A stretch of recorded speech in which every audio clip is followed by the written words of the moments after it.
Hey guys, welcome to the Retro Media Talk podcast. I'm Steve Montgomery, and I'm here by myself doing this podcast. Steve Lego and my schedule kind of conflict. I've got a lot of, we could do it our normal time, but with this new job, I got a lot of stuff to catch up when I get off work.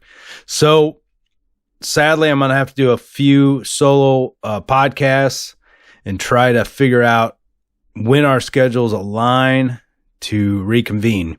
We did another podcast that I have not edited. I'm not even sure I'm going to release it, but I may. I don't know. So we're here and we're going to talk about Friday the 13th, part 3. Yes, it's October. It's Halloween season. And I'm going to kick off some of my favorites. And Friday 13th was a pivotal change in the, Friday 13th series. Obviously, it's when Jason gets his hockey mask. And that changed the series. So I'm skipping over 2 for right now because 2 just had, a bag over his head with one eye hole. 2's good. 2's a great part of the series, but 3 is where it changes. And 3 just has I have such good memories of 3. Not necessarily that I was able to see it when I was young. I wasn't, which was very sad for me. I would have loved to be in the theater to see it in the 3D version because I was in grade school and there was a few people I knew that their parents or somehow they were able to see the movie. I don't know if they took them or they snuck in. I don't know, but they got to see the movie and I was the big horror fan. And, so that's it. I had to hear it from them first. Now there's a particular guy that I want to mention that he was from my grade school. And, I don't want to tell the story right now. Well, should I? I don't know. Anyway, his name was Tim Jones. He was the guy that put a booger in my milk. And if you ever seen Stand By Me, where they're all puking on the tables at the pie eating contest, whatever, it was similar to that. I remember taking a drink of my milk, and there was a lump in it, and they were all laughing. And I said, "What?" And I was like, "Tim Jones put a booger in your milk," and I just puked all over the guy next to me. I think it was my friend Troy first or whatever. And then other people started puking. And it was just a big, nasty mess. And then I got blamed for causing it, even though he did it to me and they wanted me to clean it up. Oh, it was nasty, man. It was just nasty. Something out of a movie, So anyway, the reason I bring that up is Tim Jones. Yeah, he did some bad hijinks there, and I'll never forget that incident. But he did do something really nice for me. He knew I was a big, horror fan, and he actually gave me his Friday the 13th, part 3, 3D glasses that he got in the theater. Couldn't believe it. I still have them today. And Tim, I don't know if you're still around, but thank you. I still have them and I still display them. So that was very nice. And I never forgot that. So let's go into Friday the 13th. It's going to be hard doing this podcast without my co-host because I like to get his opinion on different things. All right, let's just do the synopsis first. Continues from part 2. Jason leaves his cabin after his showdown with Jenny and comes to a roadside store where he gains a new set of clothes and kills the owner and his wife. Meanwhile, Chris and her friends make their way to her family cabin, Higgins Haven. The party includes Chris' boyfriend, Rick, the pregnant Debbie, and her boyfriend, Andy, the bong token Chuck and Chili, Vera and Shelley, an overweight kid given gruesome pranks. Given to gruesome pranks. Yeah, Shelley. That's a male. And he is the one that has the hockey mask. And he goes around and does little jokes on people, and they're disgusted by him, and he's just trying to get attention. I'm not going to go through the whole synopsis other than it's Chris goes back to the family cabin. She's haunted by her past because Jason had abducted her, but they don't ever call Jason. His name is never said in this film, which is strange. And, supposedly she's dragged through the woods, younger, and then eventually she remembers his deformed face and then blacks out. She wakes up safe and sound in her bed, but the original idea was to have Jason rape her, and they thought that was going to be too dark. Yeah, I agree. That's way too dark, and you would not want Jason to come back for a sequel because he'd just be an utter, sicko, and you would absolutely be disgusted by him. Kind of like Freddy. Freddy had the reputation of a child. He was a child killer, but some people thought he was a child rapist, which he was not. That would have been overboard as far as dark. And then you would have just hated Freddy, because Freddy had a sense of humor. I mean, he killed kids, but he never raped and killed kids. So huge difference there. Yeah, there's a lot of great characters in Friday the 13th Part 3. I'm not going to say that the acting is just out of this world. It's a slasher film from the 80s. So it's just got a lot of fun parts to it. And in 3D, it had a lot of 3D gimmicks. But I love the 3D gimmicks. I really do. And the fact that they did this in 3D was just, it kind of revived it for a minute in the 80s, because then there was some other movies that followed, but it kind of quickly dissipated. But I love 3D, and the real 3D that came out later, it just is amazing. Dana Kimmel, she is the one that plays Chris. Chris is the main actress, the heroine or whatever. Heroine, not heroin, the drug, but heroine, the hero. But anyway, yeah, Chris, who is Dana Kimmel. Now, she also starred in like Lone Wolf McQuade. I always thought she was pretty hot. But anyway, she's got 37 credits, but she retired. Hey, this is kind of cool. Well, she retired from acting, but it says she's got a Friday 13th or Origin of Evil Part 4, Chris Higgins voice pre-production short, coming out in 2024. But she hasn't acted since 1990. That's where her credits ended. And now I looked it up and I was like, wait, whatever happened to Chris? So I pulled it up and I found out Chris, she played in a lot of TV shows, guest starred and stuff. Yeah, her last credit was Night Angel from 1990, looks like. Dana Kimmel retired, and she's currently residing in California with her husband and kids. A Mormon. She's very much into her Christian lifestyle and has recently appeared in a Family Values Get Your Life in Order commercial that was aired in California. Besides the commercial, she hasn't done anything, any other sort of acting since 1990. However, Dana is aware of how much her fans miss her and has, according to a fan who contacted NBC, decided to return to the acting world and make some appearances on some of their shows this fall. I'm not sure about that when this was published. But anyway, Dana Kimmel runs some kind of real estate business in California. One thing about Friday 13th Part 3 that always got me, which I love Harry Manfredini score.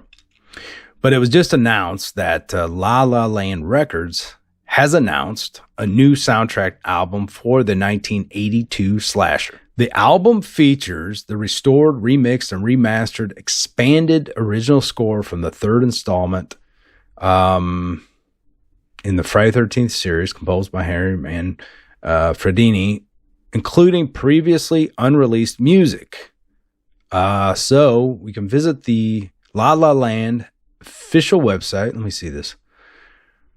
Let's see what this is. Okay. Yeah, it's called Friday the 13th Part 3, The Ultimate Cut. And I might have to get this because I'll tell you a quick story real quick. I think it was JR's Music Land? It was JR's Music Land or Sam Goody. I think it's JR's Music Land. I used to buy soundtracks on LP, albums, and I saw the cover of Friday the 13th Part 3 in the lenticular 3D cover. It was Jason on the cover with the axe and going through like glass, and it was 3D. It was awesome. But anyway, I bought the Friday the 13th Part 3 album, and now it's going for, let me see if I can look it up real quick. It pisses me off every time I think what it's going for right now. But I sold it probably for cheap back in the day. Let's check eBay right now, see if it's on there. Yeah, somebody's selling it. Oh, wait, what is this? It's not going for as much as I thought. Friday 13 Part 3, 2-color vinyl LP. I thought it was going for a lot more.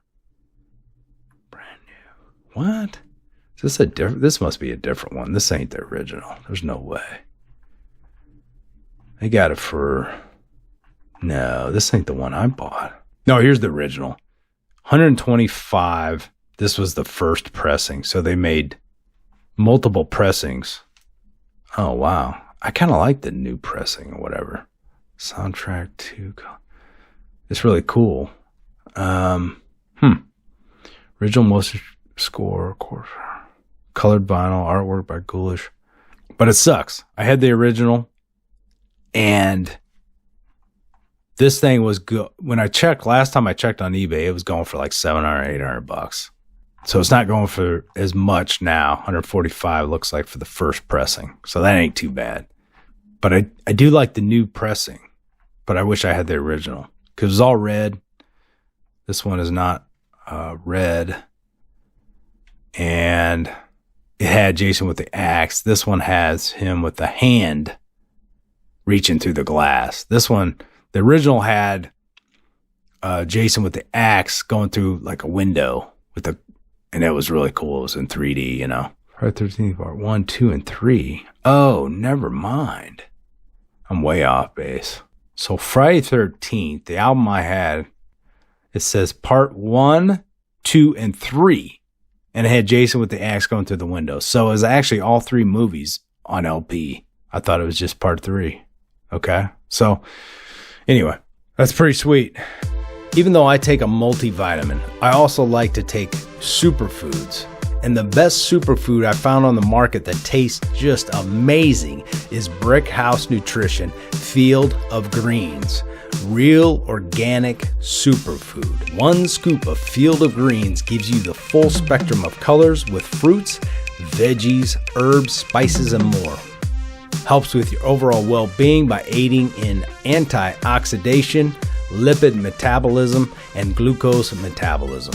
Since Field of Greens is made from real foods, it's technically not a supplement. This is just pure whole foods, guys, and you can get a discount right now by using coupon code HEALTHYLIFE. Just plug that coupon HEALTHYLIFE before checkout in the coupon section and get our exclusive discount. You have to try Field of Greens from BrickHouseNutrition.com. So let's continue here. I couldn't remember if the Friday 13th Part 3 release from Shout Factory. I thought it was the real 3D release, and I have confirmed that.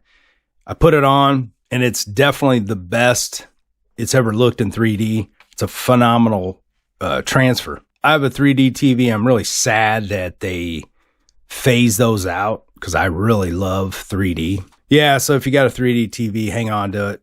So Friday 13th is a pivotal time in horror pop culture because, you know, since Jason got his mask, then it went on to create this whole other thing of sequels. You know, it took a life on its own. And who knew a hockey mask would become like a pivotal part in slasher history.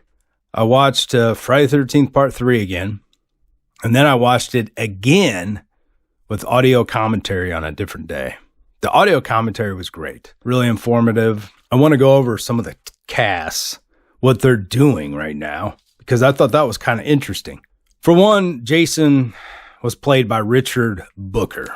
Now, Richard Booker, he died at 58 in 2013. He starred in Deathstalker. He was a trapeze artist and a horse trainer. Very cool guy. I liked how he played Jason because he didn't want to make Jason run. The only running scene I think in there was the dream sequence where he ran out of the barn toward Chris Higgins, the character, in the end there. But other than that, he was kind of like a Michael Myers type character, you know, in the shadows. He walked, just at a machine-like pace, which I liked. But yeah, it's sad that Richard Booker died at such a young age. I mean, geez, 58. He was 6'3", so he was a great height for Jason. Gloria Charles, the biker chick in the film. Now that's another sad story. She died in 2016, and I've looked at what she, how she died, and I can't find it right now. But she died at 61, also very young. She also starred as a stewardess in European Vacation and was in Brewster's Millions.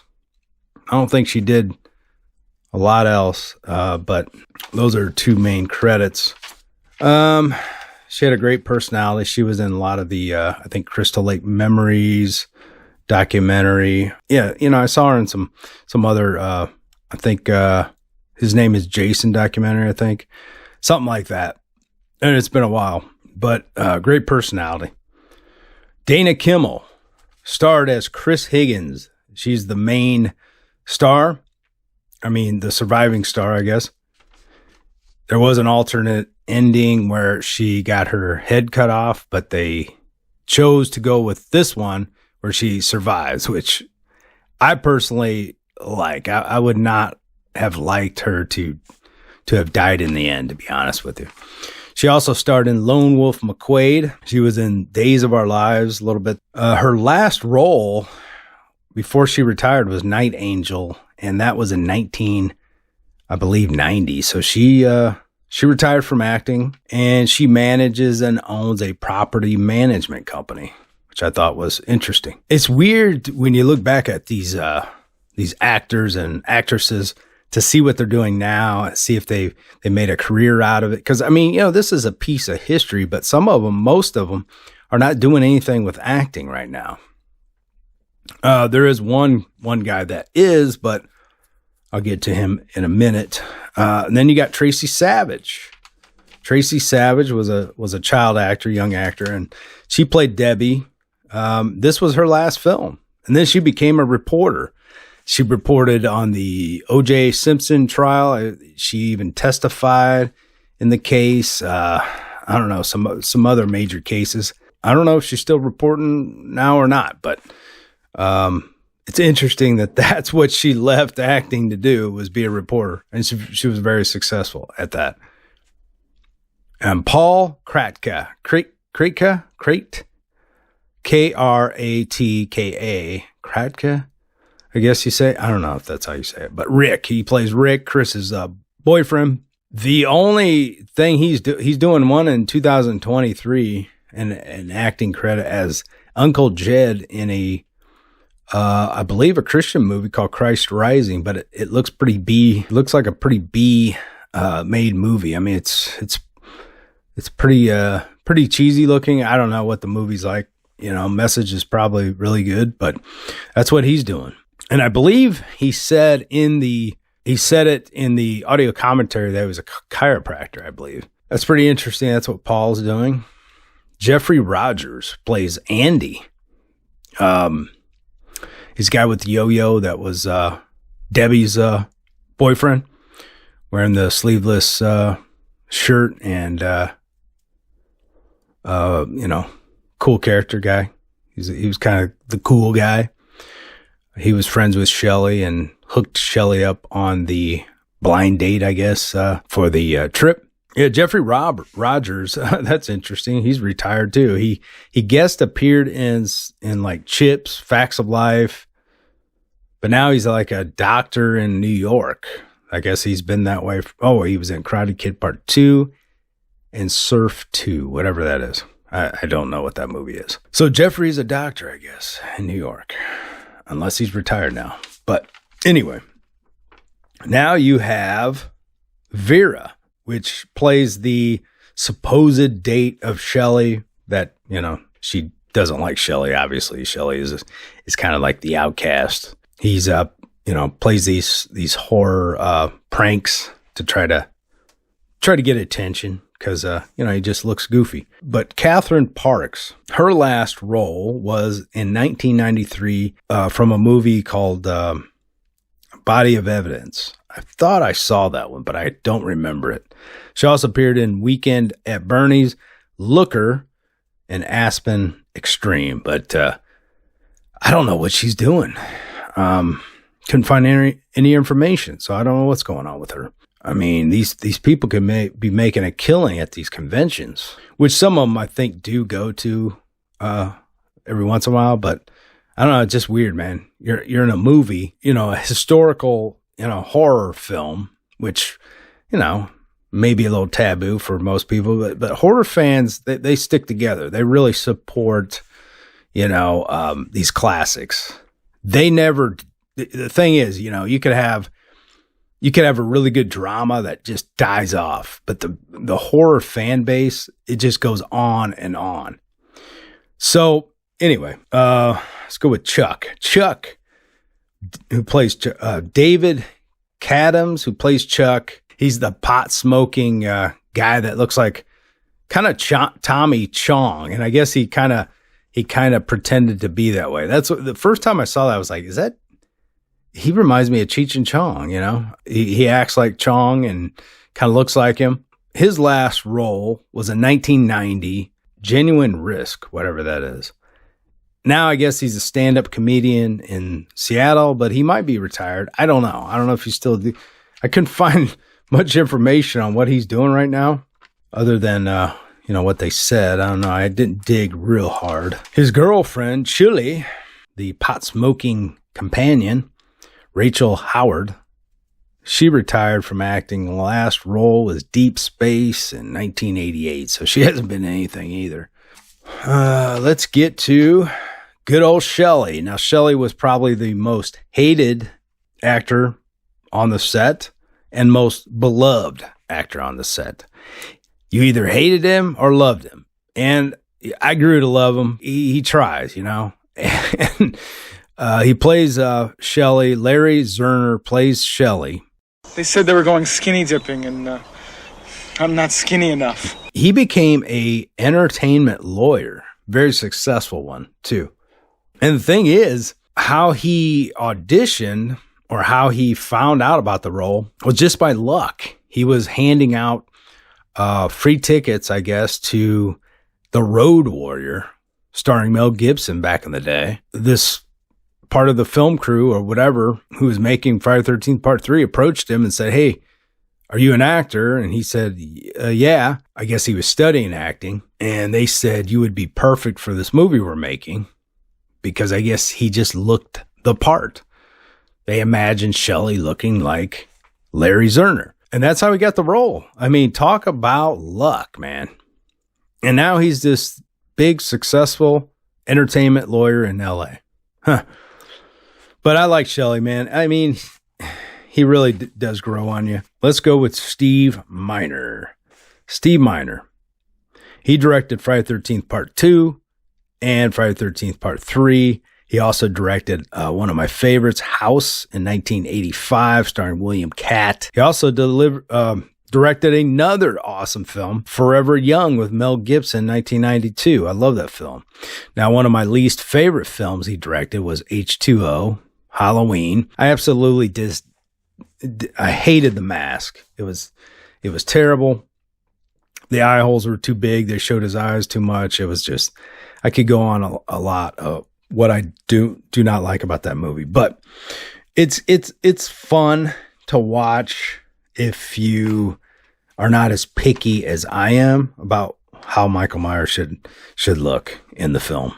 But anyway, aside from that, he also did Lake Placid and a host of other ones. I think he has a new one coming out sometime, something in production. But either way, he did some good stuff. And this is one of his best, I think. People say one of his best. It's like, well, for me, it's one of his most successful, because this movie, when it came out, it was released with Fast Times at Ridgemont High. And it beat that. And it also beat E.T., which was still the number one movie. Yeah. So Friday 13th, Part 3 beat E.T. Amazing. Now, it grossed, oh my gosh, what did they, oh, here it is. The first weekend it came out, it grossed like 28 million. I guess the standard movie now grosses like maybe 17 or something, they were saying. I don't know if that's true, but it grossed 28 million the first weekend. In 1982, that was huge. And that's big now too. But I mean, in 1982 dollars, oh man, unbelievable. So they made their money back. I think the first, what they say, first day or something, or I don't know. It was crazy. I forget what exactly they said, but they made all their money and a huge amount more just that first weekend. Plus on Sunday night, they had so many people going to see this movie, they ran out of glasses. Oh my gosh. Can you imagine running out of 3D glasses? So they had to partner with, I think, was it Polaroid or somebody to make these glasses, speed up production or something. So it was a big deal. So they rejuvenated, I think, 3D for a short time. I wish they would have made more movies out there with 3D. You know, they had Jaws 3D. They had Parasite 3D. I don't think that was a very good movie, but what was some of the other ones? There was Metal Storm, I think. I don't know. There was a handful of movies that were made in the 80s that came out in 3D. I guess they really liked the 3D movie Coming At Ya, which was released in 1981. That kind of sparked their inspiration to bring 3D back into the forefront. Then you had, let's see, when did Jaws? Jaws came out in 1983. So you had Friday 13th Part 3 released in 1982 on Friday 13th. I can't remember what month. So you had Jaws 3 came out in 3D. Then you had Amityville came out in 3D in 1983. You had Space Hunter, Adventures in the Forbidden Zone that came out in 1983. So look at that. I mean, a lot of 1983 3D films. Star Chaser, never saw it, but animated space opera came out in 3D. Abracadabra, 1983. Oh, that was a Australian movie. Animated movie. Parasite. That actually came out in 1982. 82. So there was a little resurgence of 3D films in the 80s. Hi guys, this is Steve here. Do you ever think about taking your nutrition to the next level? Have you ever wondered what the best iodine supplement is? How about Detoxidine? Certified organic nascent iodine. A life changer. How about a liquid turmeric with black pepper? Goes in your system, fights inflammation. This blend preserves the full spectrum of antioxidants naturally found in turmeric. Global Healing Organics also just came out with an organic mushroom blend and bioactive copper. All this can be discounted with our special coupon code HEALTHYLIFE. With a $50 minimum purchase, use Healthy Life for maximum discount with a $50 minimum purchase. GlobalHealingOrganics.com. So I'm not going to go through all the kills, tell you what happened with all the kills. I don't want to spoil much of the film if you haven't seen it. I would check it out for sure. Okay, yeah, Nick Savage, the black biker. Where the hell has he been? Last thing I see here is from 1992. Oh, he's a bouncer in Fright Night. They're all little roles, it looks like. Here's a quote from Nick Savage. I have never even heard of Friday the 13th before. I don't even like horror movies. They're not my cup of tea. And this was part 3. But my agent sent me to this audition anyway for a gang member. And I had just bought a motorcycle. So I rode right up to the window of where they were holding casting sessions. Steve Miner looked down to me on my bike and said, okay. But hey, at the time, I was grateful for the part. Never turned down a job. There's no small part, just small actors. Page 79, Crystal Lake Memories. Just says he appears to be retired from acting. So, I don't know. That doesn't help me out. What about the other gang member? Kevin O'Brien, Loco. Kevin O'Brien plays Loco. He's the guy with the cigarette hanging out his mouth, if you see in the movie, and they were siphoning the gas with a cigarette in his mouth. Friday 13th, part 3 had some hot chicks in it. I ain't gonna lie. I mean, I watched a lot of the Friday 13th movies for the women. Here we go. Kevin O'Brien.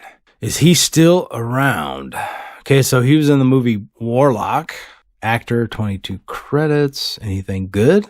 Last show was Herman's Head, 1983. He's kind of out of the picture too. So all these guys are pretty much out of the picture, except for Rick. The soundtrack was great. What made the movie for me, as far as the music goes, not only, the great original score, but the disco theme created by Hot Ice. I forget who the real name was. That was the pseudonym of the band. I mean, it wasn't a band. I think it was one guy called himself Hot Ice. But yeah, that disco theme is awesome. Really is. And it really made that film. As soon as you hear that disco theme come in with the credits popping out in 3D, you knew it was going to be a good movie.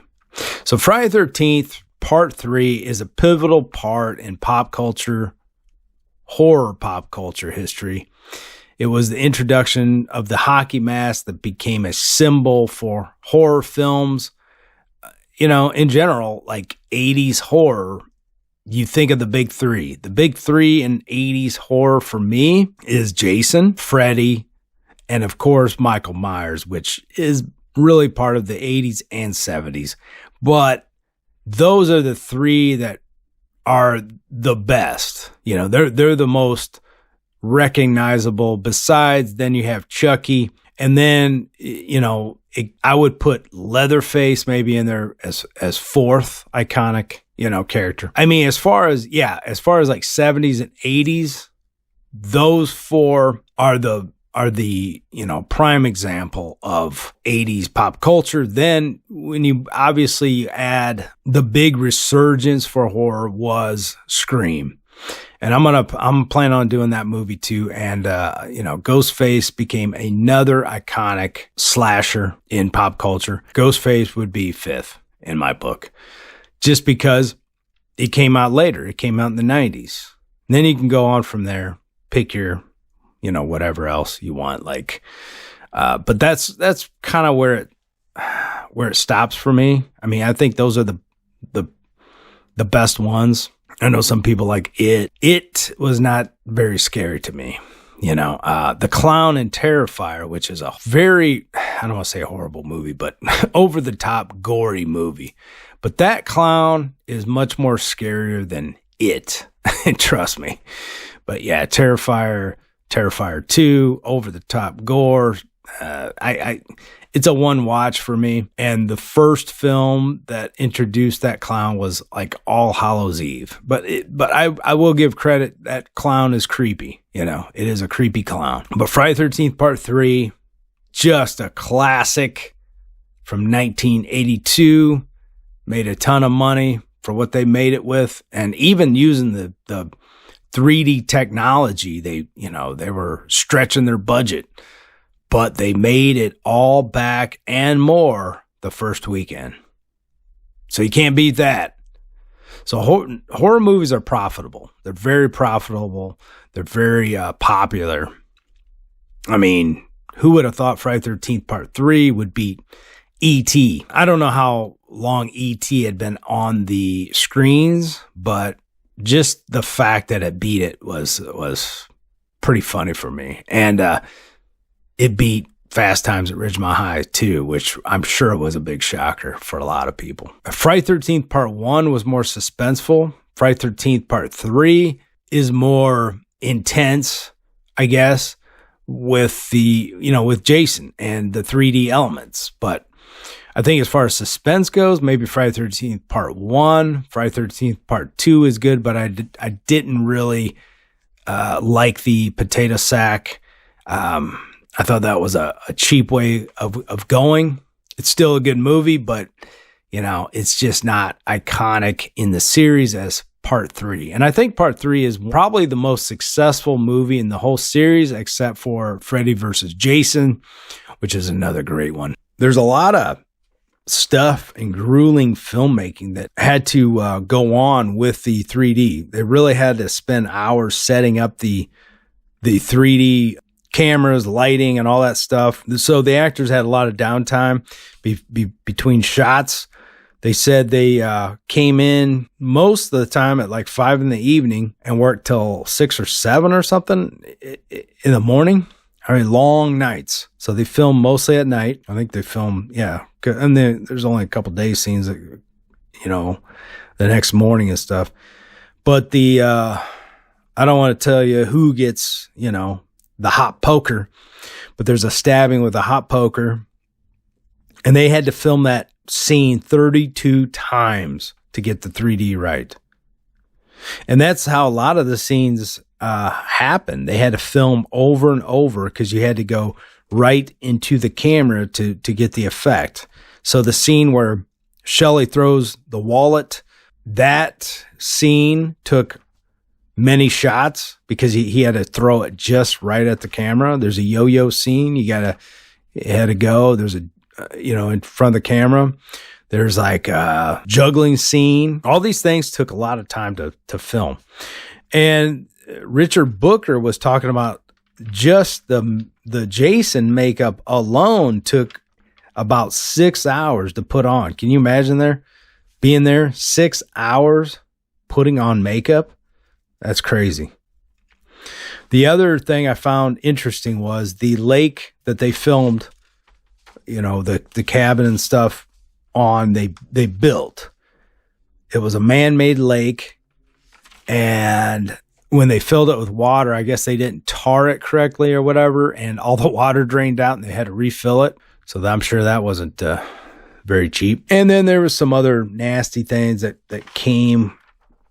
There was a lot of larvae that, got in the water, and mosquitoes and different things like that, they were saying. So the water became kind of nasty and murky. Another thing is where they were filming, there was a lot of rattlesnakes. So they had a team, or they had some guys that actually had I think shotguns that had to shoot rattlesnakes that came onto the property. So kind of interesting when you hear the backstory when they were filming. And I'm sure there's a lot I missed. However, if you want the full story of Friday the 13th Part 3, if you go to the website, retromediatalk.com or wherever, I'm going to provide a link to one of the most incredible books about Friday the 13th. It's called Crystal Lake Memories. There's a link there. You can click on and go right to the book. It's a great tabletop book with the whole history of Friday the 13th. Excellent book. Excellent. I mean, this thing is thick. So if you're interested, use my link in the podcast description, or go to retromediatalk.com and find it in the description there. And, when you click on my links, it helps support the podcast. So we've kind of been in a kind of a rut with, new job. And hopefully I'll be able to get Lego back on. I just got so much going on right now that I decided to knock one out solo. And I'll probably knock out a couple more solo until we get together. Okay, guys, I'm Steve Montgomery with Retro Media Talk Podcast. Please subscribe to the podcast. And thank you for your support. And visit retromediatalk.com for all the shows. We got some great past shows that you really should check out. And, hopefully you get something interesting out of it, something new out of it. I don't know. But check it out. All right, guys, thanks for listening. I'll talk to you on the next one. Go watch yourself a Friday the 13th movie. How come you never scream when we have sex? Give me something to scream about. Who are you? What are you doing? Hey, now cut that out right now. That's not funny.